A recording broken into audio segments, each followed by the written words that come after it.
أعوذ بالله من الشيطان الرجيم بسم الله الرحمن الرحيم ووصينا اور ہم نے حکم دیا انسان کو بوالدیہ اس کے والدین کے ساتھ حسنا نیکی کا وَإِن جَاهَدَاكَ اور اگر وہ تجھ سے کوشش کرے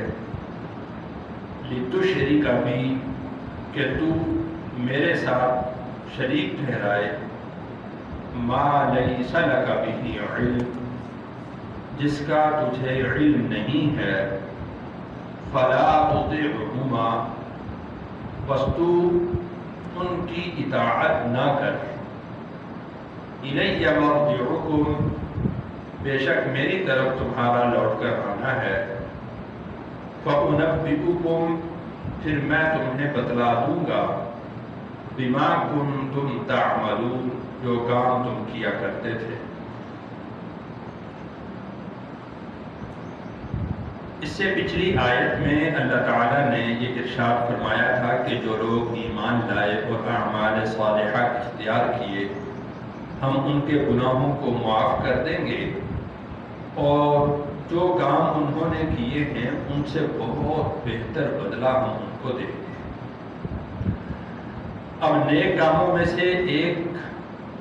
نیک کام بلکہ یوں سمجھیے کہ نیک کاموں میں سب سے بڑا نیک کام اور نیک کاموں کی ابتدا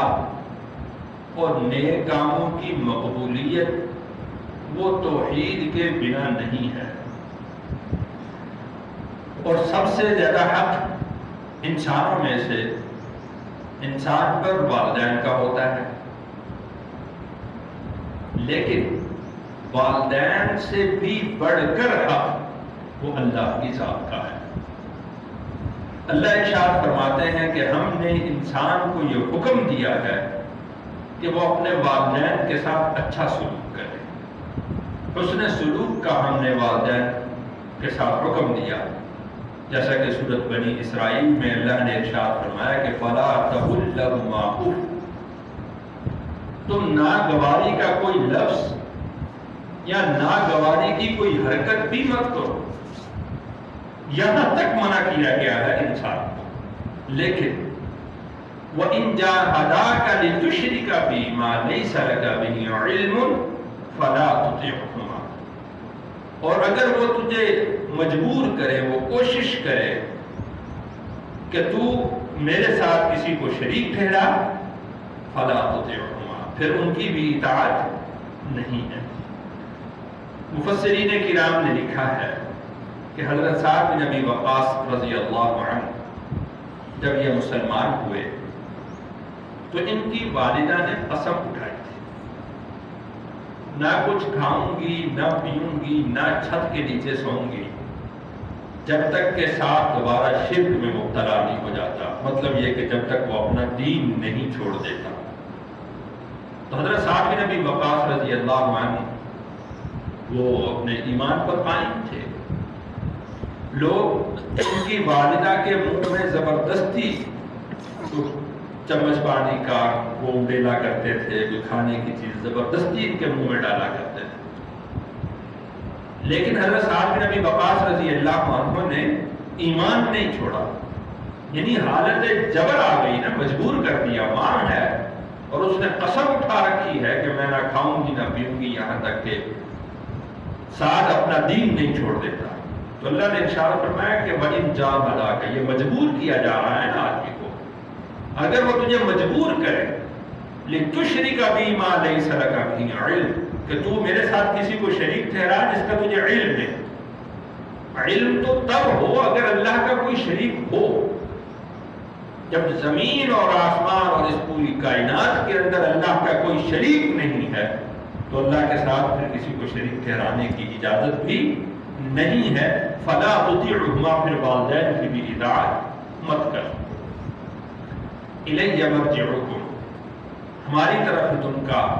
تمام کا لوٹ کر آنا ہے۔ فَأُنَبِّئُكُم بِمَا كُنتُمْ تَعْمَلُونَ، پھر میں تمہیں بتلا دوں گا کہ جو تم کام کیا کرتے تھے، ایک ایک عمل کا بدلہ اور خبر وہاں پر دے دی جائے گی۔ وَالَّذِينَ آمَنُوا وَعَمِلُوا الصَّالِحَاتِ، اور وہ لوگ جو ایمان لائے اور نیک اعمال کیے،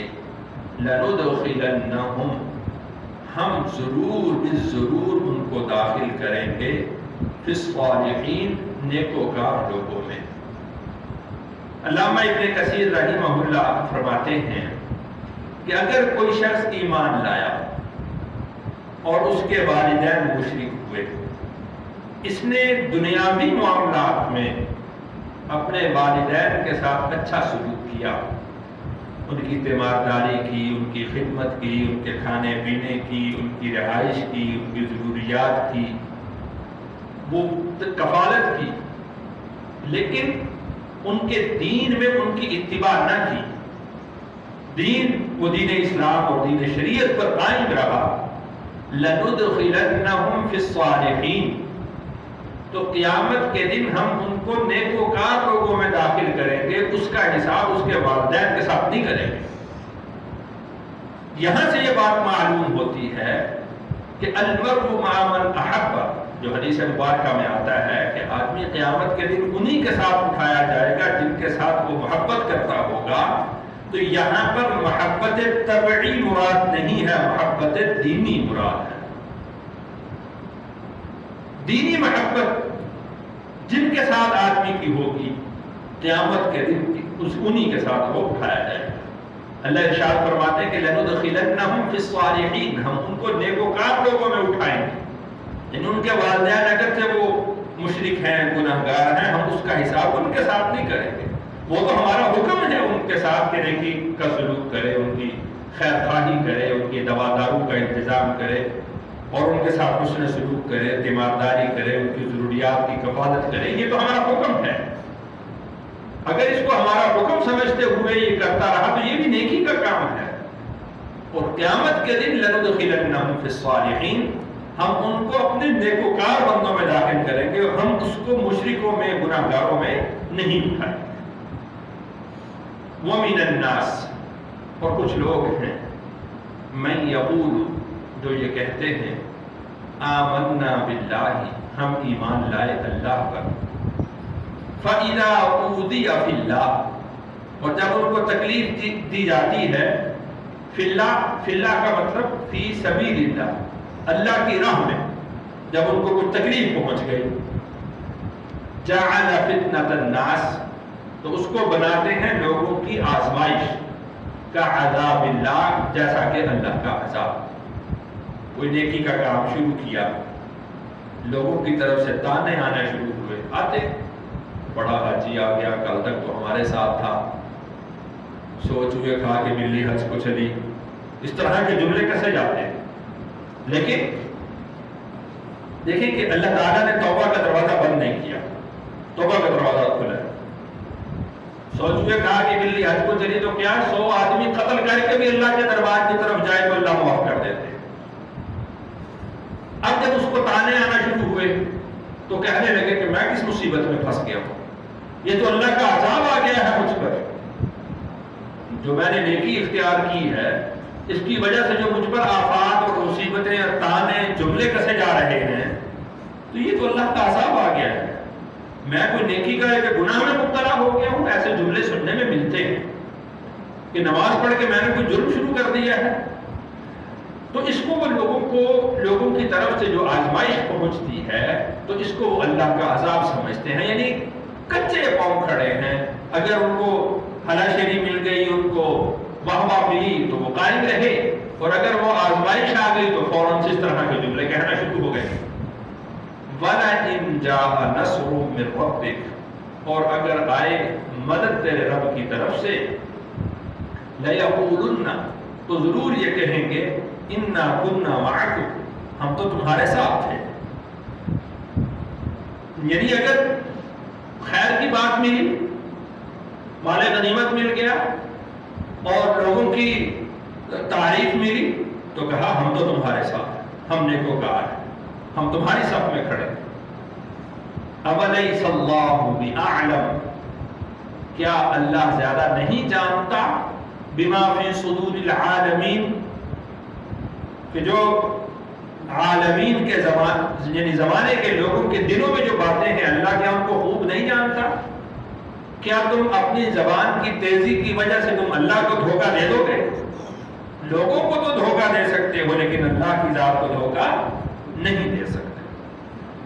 اللہ ارشاد فرماتے ہیں کہ وَلَا يَعْلَمَنَّ اللَّهُ، البتہ ضرور جان لیں گے اللہ الَّذِينَ آمَنُوا، ان لوگوں کو جو ایمان لائے، وَلَا يَعْلَمَنَّ الْمُنَافِقِينَ، اور اللہ ضرور جان لیں گے منافقوں کو۔ یعنی یہ تو منافقوں کا طرز ہے کہ زبان سے ایمان کا اظہار کیا، خیر کی بات ملی تو ایمان والوں کے ساتھ ہو گئے، اور اگر کوئی مصیبت اور آفت اور پریشانی آئی تو فوراً جھٹ سے وہ کافروں کے ساتھ ہو گئے، اور ان کے ساتھ مل کر کہنے لگے ہم تو ایمان والوں کے ساتھ مذاق کر رہے تھے، ٹھٹھا کر رہے تھے،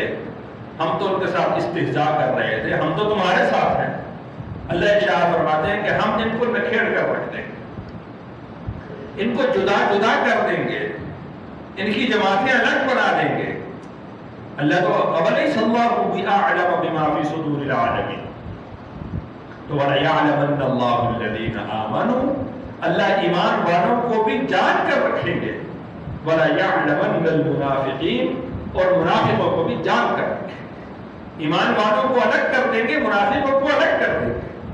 وہاں پر ایسی بات نہیں چلے گی کہ دل میں کفر کو چھپایا ہوا ہے اور وہ ایمان والوں کے ساتھ میں کھڑا ہے، ایسا نہیں ہوگا۔ وَقَالَ الَّذِينَ كَفَرُوا، اور کہا ان لوگوں نے جنہوں نے کفر کیا، لِلَّذِينَ آمَنُوا، ان لوگوں سے